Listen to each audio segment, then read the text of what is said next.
Hello, everybody. How you guys doing? Thank you, Lamar, for saying good. I appreciate that. Welcome to Agape Night. My name is Reuben. This is Dora. I totally stole that from you. And we're so glad that you're here today. So Agape Nights, if you've never been, are a night that we come together to talk about relationships, love, marriage, dating, and everything in between. Yep. Some of this stuff is relevant beyond just romantic relationships, so family relationships and friendships. And so we hope that wherever you are, you can take something away from this. And we come from a Christian context, so we do use a lot of biblical backing as well, but it is also good principle things that you can also use even if you are not a Christian, even if you're somebody who doesn't necessarily believe in God, but hopefully there's still helpful tips for you. Yeah, and today's topic is a good one. Actually, if we are being entirely honest, we're so sad that there's so many people sick today and there's not people here. We're going to post it up online after. And this is going to actually, a few people told me that they're sick and not going to be here today. This is going to be a two-parter. And we've never done that at Agape Night before, and that's just because of how important of a topic this is. Some of you know because, you're in a chat or you've heard, but we're talking about apologies today. Yeah, and this is something that is hard. It's hard for a lot of people. It's hard for us.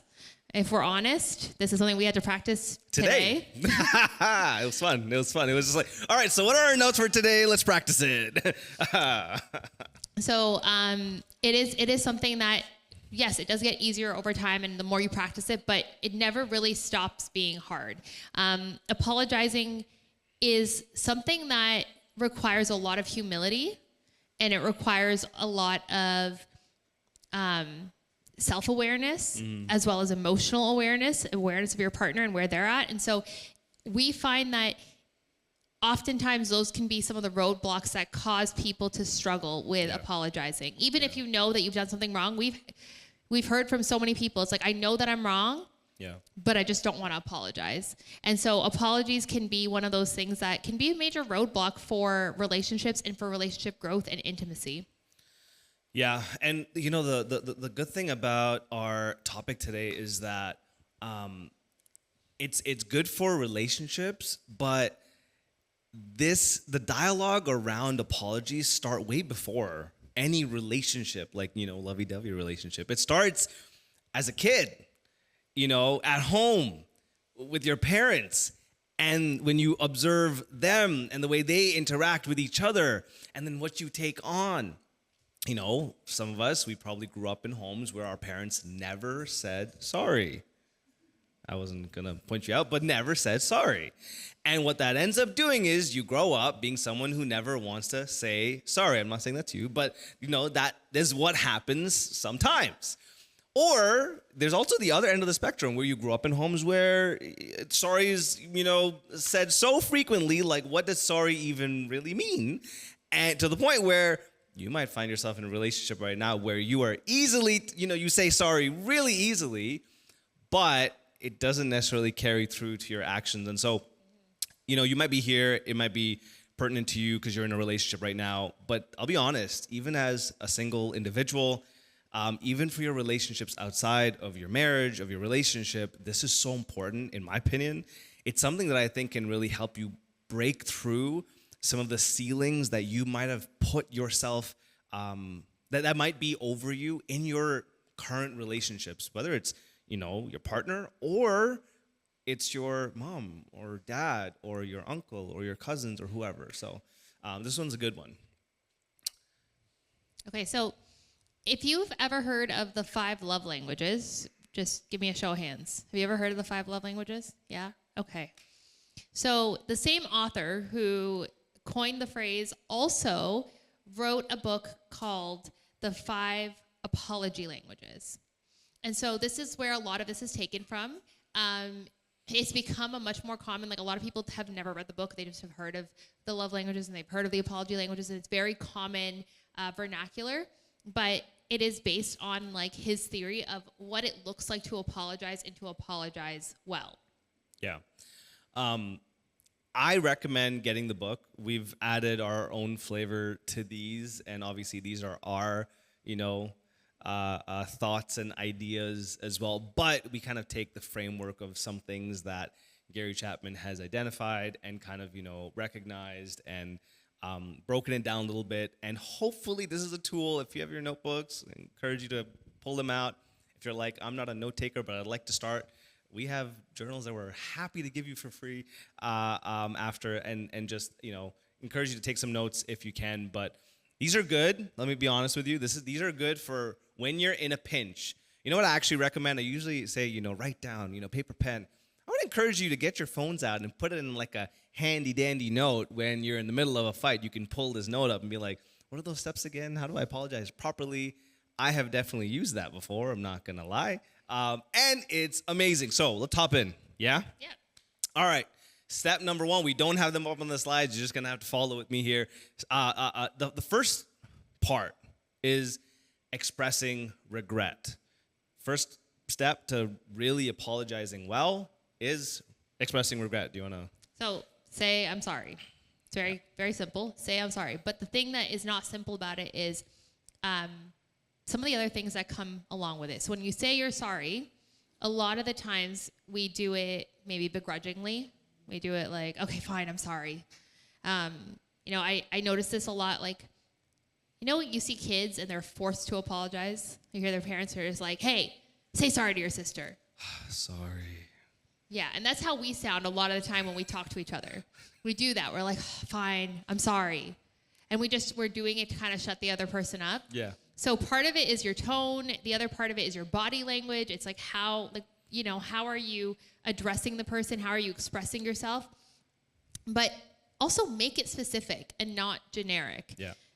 If somebody comes and tells you, these are all the things that I'm upset about, don't just be like, okay, I'm sorry I upset you. Tell them what it is. Repeat back what it is that you did. Let them know that I'm sorry for this specific thing. I know for myself, like this is one of the biggest things that I identified with. When Reuben and I first started dating, if I would say something, I'd be like, hey, you upset me about this, this, and this. He'd be like, okay, I'm sorry. I'm sorry I upset you. And I'd be like, you're sorry for what? Immediately, like I was like, I just said it. I said, I'm sorry. Did I upset you? Like in my mind, it was perfect. Yeah. But I didn't understand this. But then I'd ask, I'd be like, well, how did you upset me? What did you do? There was something about him understanding and recognizing what it was specifically that he did. Because it's not about what he said, it's about the way that it was received. It wasn't about what he said, it was how he said it. There were so many other factors. It wasn't just, oh, I'm sorry that I said this thing. It's like, why is that so important to me? So be specific about your apology. Yeah, and tone is so important too. I don't think we necessarily realize how important tone is, but tone is so important in the way we choose to communicate. I remember sitting in a meeting one time and one person's apologizing to the other person, but this person, let's call this person A, their body language was so tense that I'm like, you might be saying you're sorry, but if we're being honest, and I think we kind of understand this, you might be saying you're sorry, but you're not giving off that you're sorry. You're giving off that there's something else going on. And honestly, when it comes to apologizing well, when you're truly trying to express regret, you're not just accountable for your words, but your body language, the way you come off, the way you're let's just, go to the specifics, the way you're sitting, if you're sitting, what you're doing with your hands, everything that we do, even right now, as I'm sitting here, there's a body language that you are reading just of me right now. As I'm sitting here and talking, there's an expression that conveys not just what my words are saying, but what you're receiving. And in the same way, it's also the same thing that you carry into apologies and conversations that you have. And so I encourage you to be mindful of even just what you're doing physically as you apologize.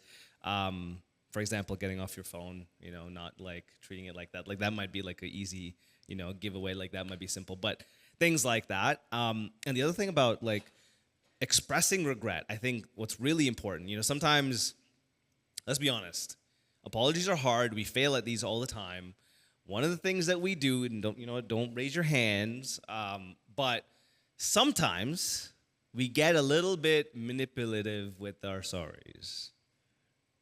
Nobody reacted. Everybody here is pretty good, I guess. It's just me. But let's be honest, I think oftentimes we get manipulative with our sorries, where we try to make it seem like we're really the better person, or we just didn't. We're trying to like justify some element, even in the expression of regret portion and the beginning of like I'm sorry. We're like trying to justify it, and I think that's so counterintuitive or counterproductive. It's like the opposite of what you need to be doing. If your heart truly is, I need to say sorry. I need to, express this element of regret that I'm feeling here. Justifying your sorry in the middle of this is not the time. You want to have a clarify, and I know the feeling. Trust me, I'm there oftentimes, and I have to correct myself. Okay. What you want to do is find another time to have a clarifying conversation about what you are confused about, what you don't fully understand, what you need some clarity about. The moment where somebody's expressing hurt and you then realize that, you know what, you're sorry about it, genuinely, this is the moment just to go, I'm just going to focus on what I did here, not about all the other stuff. And I genuinely have seen this where those types of apologies are better received. And so, yeah, that was kind of one thing that popped out.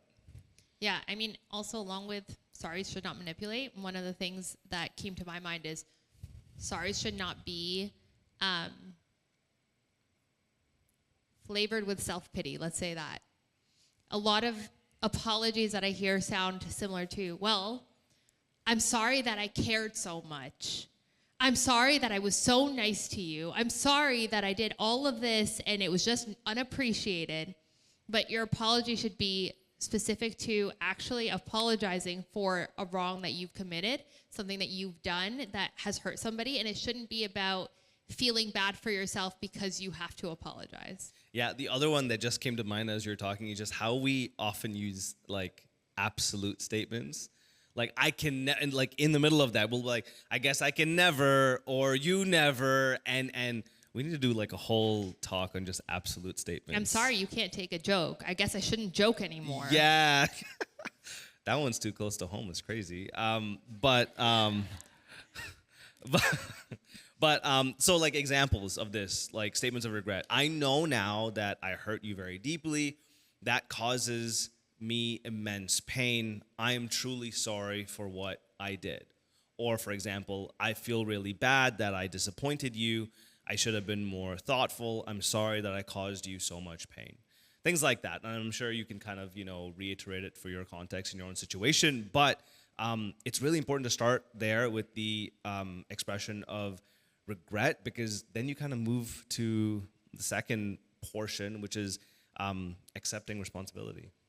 Yeah, so there's one aspect of, when we express regret, it's like, I feel bad. It's more of the emotional attachment to the situations. Like, I feel bad that I did this, whereas accepting responsibility is actually acknowledging wrongdoing. So this is where you actually have to recognize that you did something wrong and what that wrong thing was. So I'm sorry, I was wrong. Like, I was wrong when I said this thing, or I was wrong when I did this. I shouldn't have done that. Yep. There is an aspect of you taking ownership and accepting responsibility and being able to voice that to your partner as well. Yeah. So some statements about, accepting when you were wrong look like, I know that what I did was wrong. I could try to excuse myself, but there is no excuse. Pure and simple, what I did was selfish and wrong. I know it's hard to, as we're even as I'm saying, I'm like, ooh, that's hard. That's hard to say when in the middle of a fight, typically you're like, but you wronged me in like 20 other ways in the way you communicated this. But this is not your time for justice or vindication. What does the scripture say, about revenge, that God will avenge. Yeah, God is our avenger. Yeah. So leave it there. But another statement, for example, I made a big mistake. At the time, I didn't think much about what I was doing, but in retrospect, I guess that's the problem. I wish I had thought before I acted. What I did was wrong. Like, these are just some generic, wholesome ways in which you can communicate, that, listen, I'm accepting the responsibility of what I did. One thing that I really liked in the book that kind of stood out to me is what Gary calls the agree and disagree method. I'm going to use this. I love it because I think that it gives us the freedom to be people and to have emotion, but at the same time, acknowledge that we need still to work on the way we are carrying ourselves. So the agree disagree method is basically, you can agree that you have the right to your feelings, but disagree with the idea that because of your feelings, you're allowed to hurt people. You agree that you have the right to feel whatever you're feeling: anger, envy, hatred, bitterness, jealousy, whatever. But that doesn't give you the right, then you can disagree with that notion that now, just because I feel that emotionally, I'm allowed to now hurt someone.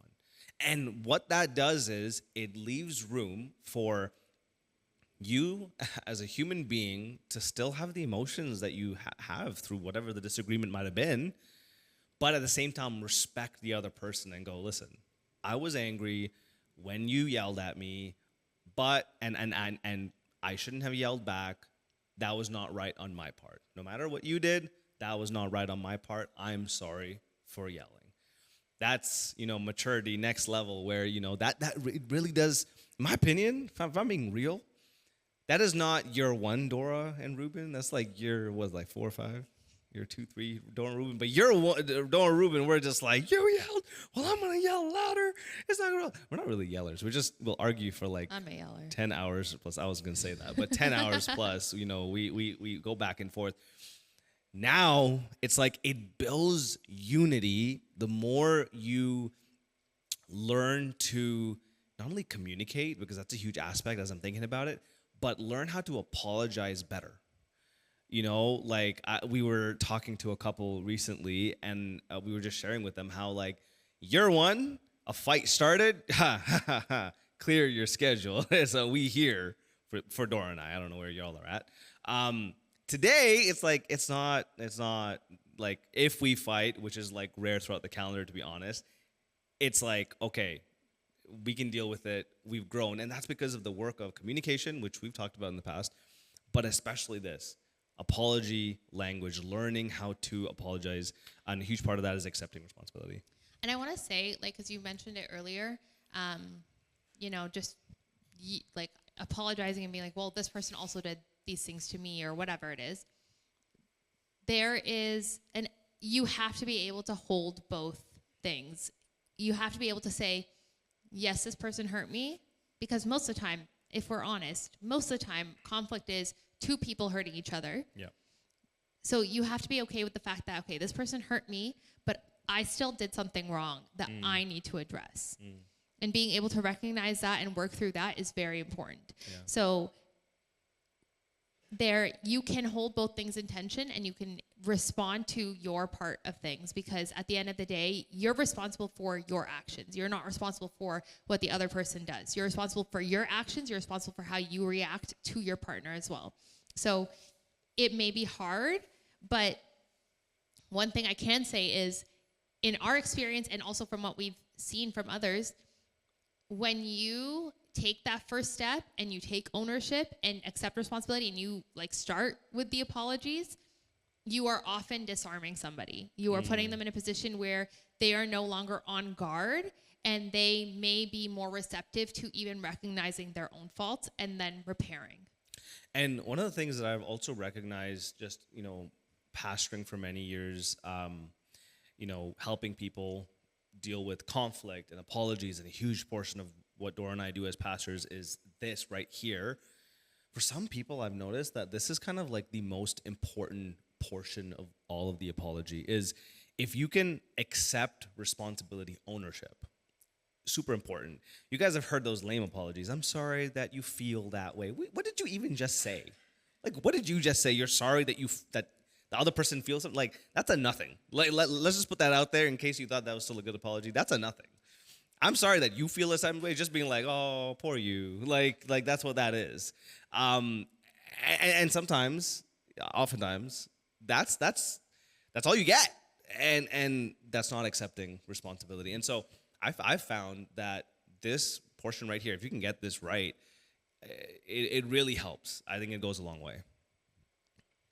Okay, so the next thing, number 3, is make it right. Make it right. So this is actually making reparations. So oftentimes we don't even know what that looks like. So a good thing to do would be to actually ask, like, what can I do to make it right? What can I do to make this okay, to fix our relationship, to fix the damage that was caused? What can I do to make you feel better? What can I do to help? Yeah.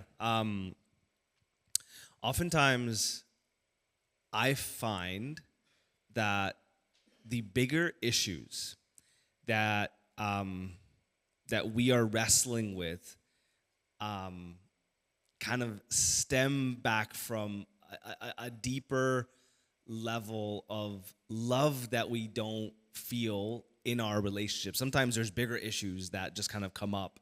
It might seem irrelevant, but in your relationship with your partner, at the core of it, there's this deep desire just to be loved and to be known. Somehow gets connected back to there, and I find that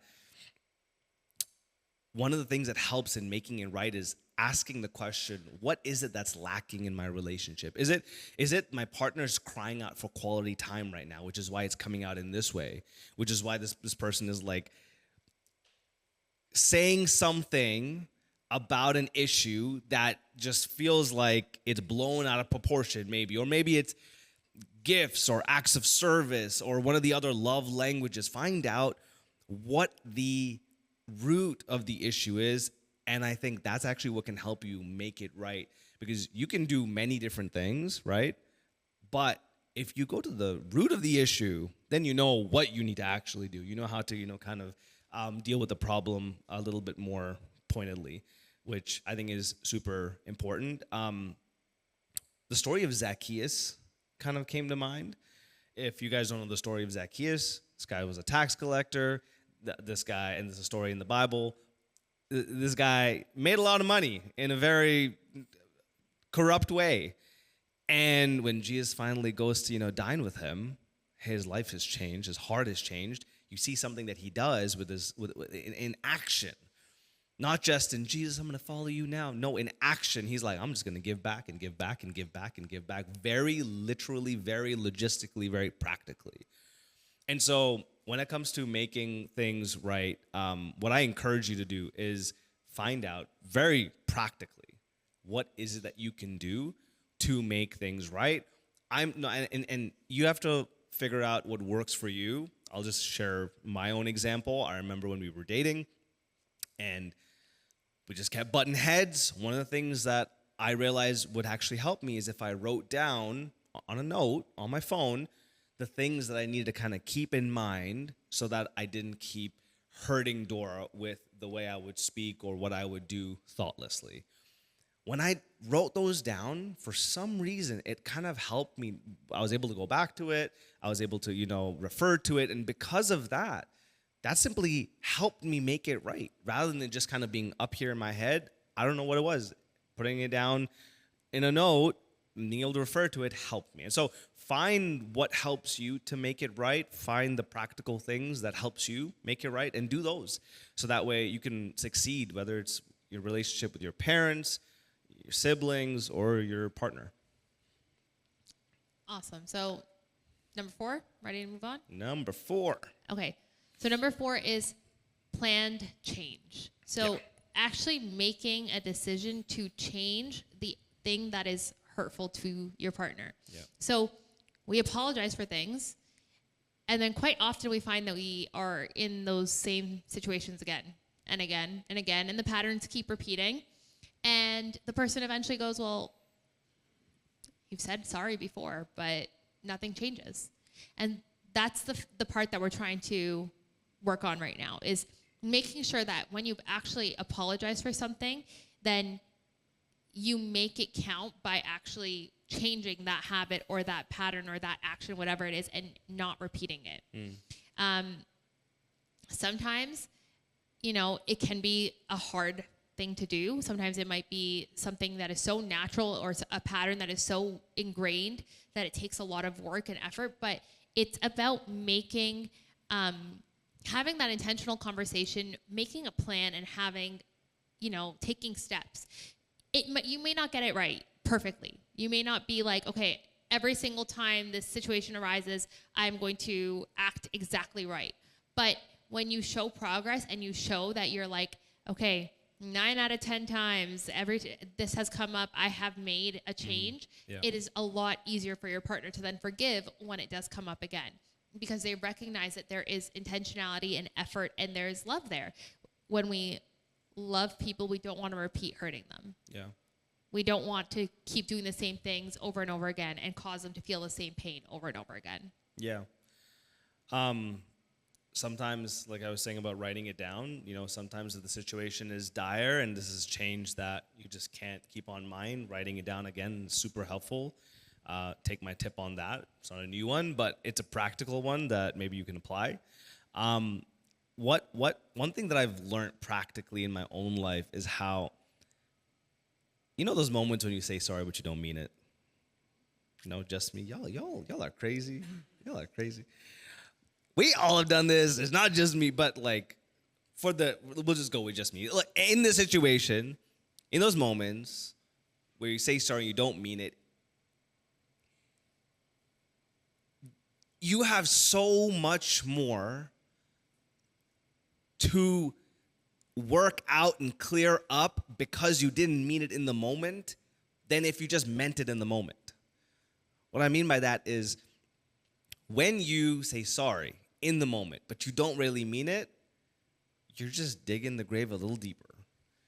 The mountain that you got to climb now, you thought it was high before, it's even higher now, because now you got to get over these fake feelings. What I encourage you, and this might be groundbreaking news for you, but here, stay with me. What I encourage you to do is learn to actually just mean it in the first place. Yeah, it's groundbreaking, but and maybe this is just me. Maybe this is just for me. This is just for Reuben. But in case this is not just for Reuben, I'm gonna say this. The truth is, if you in the moment push yourself to go, you know what? There is something that I've done wrong, and I need to apologize because I have done something. Now, when you actually have felt it in the moment, when it comes time to actually change something, it won't feel fake. It'll feel like, yeah, you know what? I did apologize because I did do something, so then hence I should change something. I can't just say I'm sorry and then status quo. What's the point of the apology? It's no apology. It's like, no, if you're apologizing, there has to be some adjustment that you need to change or needed to change, and so you're hence doing it now. And so in the moment, it seems so simple, but I'm going to say it, in the moment, I've done this before. I'll be in the middle of a fight and be like, you know what, Reuben? It's way easier to actually go, I'm just going to work it out right now and mean it right now than just go, I'm not getting my way, and so I'm just going to say whatever for now and then go fight it out later or push it down the ball. And some of y'all smiled, so that one hit. That's good. And so I encourage you, just work it out in the moment. In the moment, just go, God, if you're a believer in God, God, help me to see this the way the other person's seeing this, because right now I don't see it that way. Sometimes I've done that. That's helpful. And then you push through and go, all right, listen, I've done this before. Listen, okay, I'm actually sorry this time. And trust me, it's helpful. Being honest, being real, helpful. I think that goes back to almost point number 1 about saying you're sorry, expressing regret, but doing it not just because you want the other person to shut up. You're like, I want to end this conversation. I don't want to talk about it, so I'm sorry, and you just brush it off. You're doing it because you really mean it. Yeah. When it comes to plan change, I think it's important that you verbally express it. You verbally express that you want to make a change and what that change is going to look like. For example, we recently had a thing about having conversations while like we're on the scrolling on our phones and being like, okay, we are not hearing each other well. And so going, okay, well, I'm going to put my phone away. If we're talking, it doesn't matter what I'm doing. You are my priority. And so I'm going to put my phone away and I'm going to listen to you. And being able to express that's like, this is our plan change. This is how we're going to move forward. And it's something that you can also hold each other accountable to. Remember when we talked about this? Like, can we try that now? Another thing that is really important is a lot of us, we think we're making a change, but really what we're doing is we're making an inner vow. Inner vows are what we call promises that we make internally. And they're things that we are basically saying, I'm going to stop doing this, or I'm never going to do this again, or I'm going to always do this. And it's something that we tell ourselves, and it's usually born out of anger, bitterness, hurt, self-pity, and so many other negative emotions. And so it might sound something like this. Well, I'm just never going to ask for help again. I'm never going to ask for help. And we think we're changing something. We're like, well, if I never ask for help again, then he will never do this, and then I won't do. And we have this like inner dialogue about how this will then resolve the issue. But really what we're doing is we're doing something unhealthy. And we think we're fixing the problem. So when we talk about plan change, it is not an inner vow. And I think I really want to bring that up because I know I personally have a tendency to do that. And I've had to catch myself in the moment and go, is that the healthiest way forward? I think I'm making change. I think I'm doing the right thing. I think I'm fixing the problem. But really what I'm doing is I'm just creating a bigger problem for down the line. Yeah, it's really good.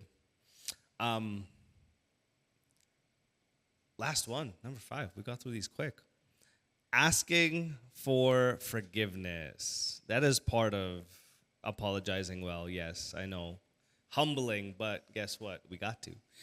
Go over the 5 real quick. Number 1, expressing regret. Number 2, accept responsibility. Number 3, make it right. Number 4, planned change. And number 5, asking for forgiveness. Why do this? Why should we ask for forgiveness? What do you think? I don't know. You tell me. All right, I'll tell you. This is why. Okay. So a few things stood out. One, it shows that you want to move forward together from the problem, right? Like as the person who has wronged another, when you say, can you please forgive me?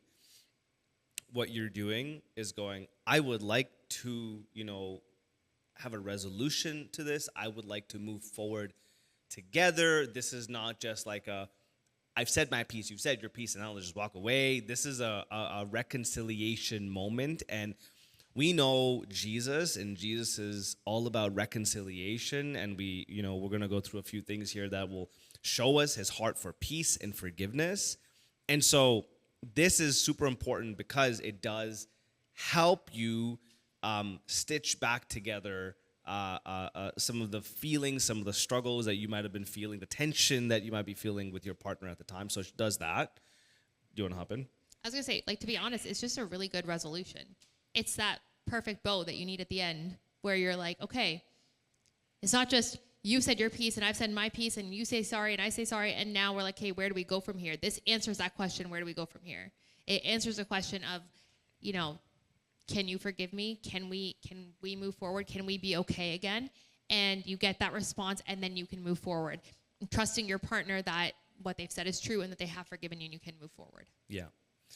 2, I think it reiterates that you identify that you did something wrong. We all know this in the middle of, conversations and dialogue, very heated. Let's be honest. Each of us, we have different attention spans. Our memories are different. And sometimes we just don't remember what might have happened. Reiteration of, accepting responsibility, acknowledging what you did never hurts. So I think it actually is really good for that. It reiterates that you are identifying, listen, I did something wrong, which is why I need your participation in my restoration, in my reconciliation, and I'm asking for forgiveness for that reason. And then thirdly, you're extending trust by asking for their role in accepting what you said, and hopefully that's reciprocated, and if it was a healthy process that you followed, and it was genuine on both sides, then this is where restoration should ensue, where you ask and the other person grants it. So what it sounds like, for example, would be something like, I'm sorry for the way I spoke to you. I know it was loud and harsh. You didn't deserve that. It was very wrong of me, and I want to ask you to forgive me. Simple, bare bones, but pure, clean to the core, getting to, I think, what is healthy apologies, which, man, if we all learned how to apologize in a healthy way, I can bet your bottom dollar it will transform your relationships, because it really does help you kind of get to the next, like ascend to the next level, like get you to the next level of intimacy and depth and trust, when you can go, I'm going to be vulnerable here and ask for this. And then when you have a partner going, I'm going to then respect that vulnerability and meet you there. And we're not going to get fully into the partners yet, because, like I said, this is a two-parter, and in January for our next Agape night, we're actually going to talk about the other portion of this. This one was how to apologize. The next portion is how to forgive well, and what does that look like? And we'll kind of do a synopsis of this as well, so that we're all on the same page. But the last thing that I have for this section is, when you are asking for forgiveness, request it, don't demand it. That's a little bit awkward. Listen, Reuben said, I must ask for forgiveness, so give me the forgiveness. Sometimes people need a process, and so request it as much as you can, but demanding it is not the place. It doesn't hold any place in this dialogue here to go, I'm here in the wrong and I'm going to demand something now. It's not. You need to forgive me. I apologize. Yeah. In the same way, also don't demand an apology. You need to apologize to me right now. Yeah. That was extra note. Okay.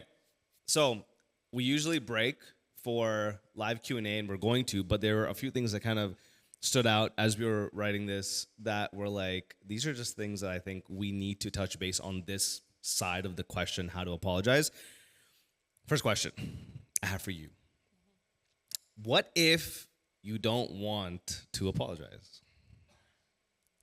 I mean, yes, that's a very natural feeling. Nobody likes apologizing. I would say most people,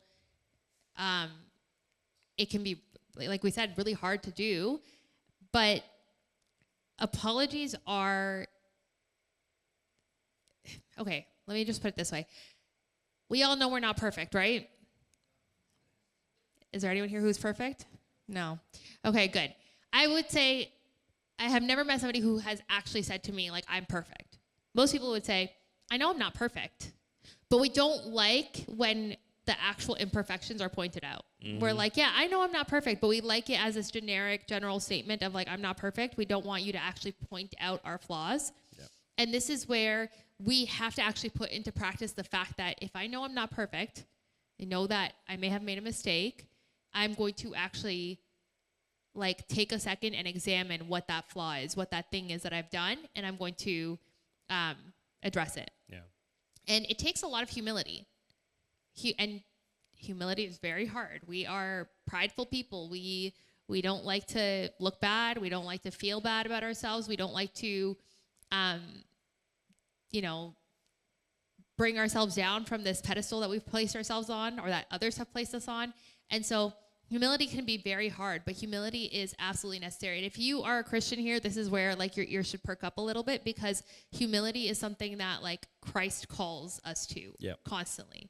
We know that not only does he call us to, but he demonstrated it. We saw how Jesus was so humble to the point of going, I am going to come down in the form of an innocent child who doesn't know anything, and I'm going to lay down my life because of the fact that I love these people.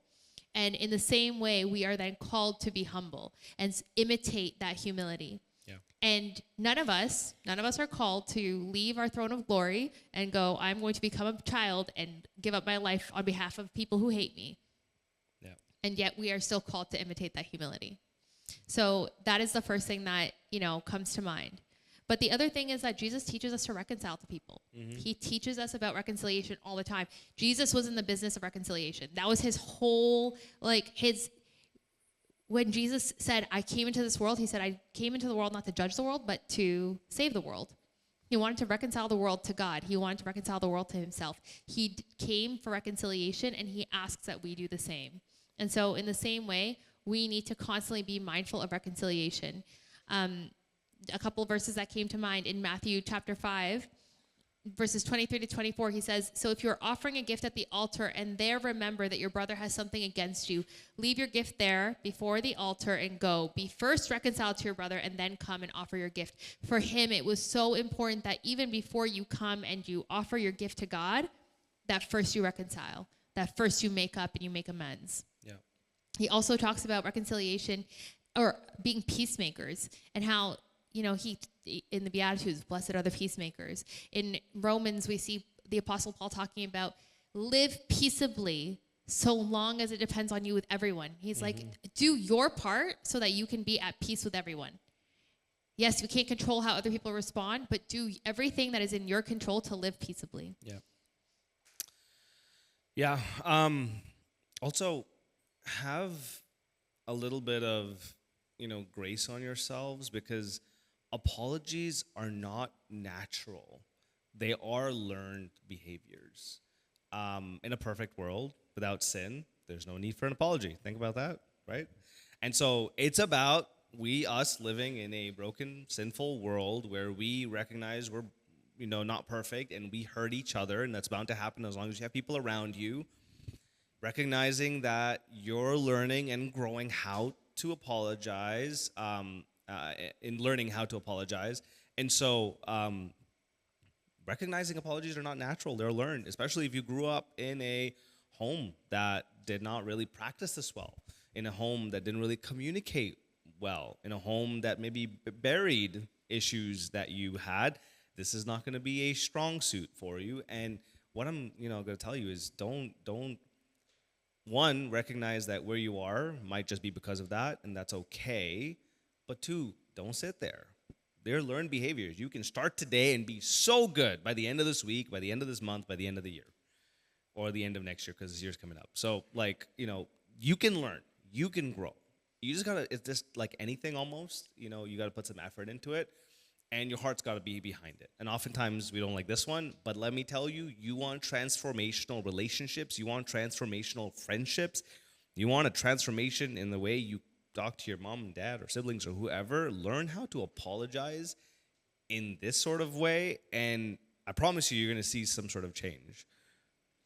But beyond that, I think you can ask yourself some questions. And I have shared this with people recently because I think a lot of the times we struggle with this idea of okay, what if I don't want to apologize? Or I don't necessarily, maybe you don't agree with everything that this person has shared that they're upset with, but can you acknowledge that you did something wrong?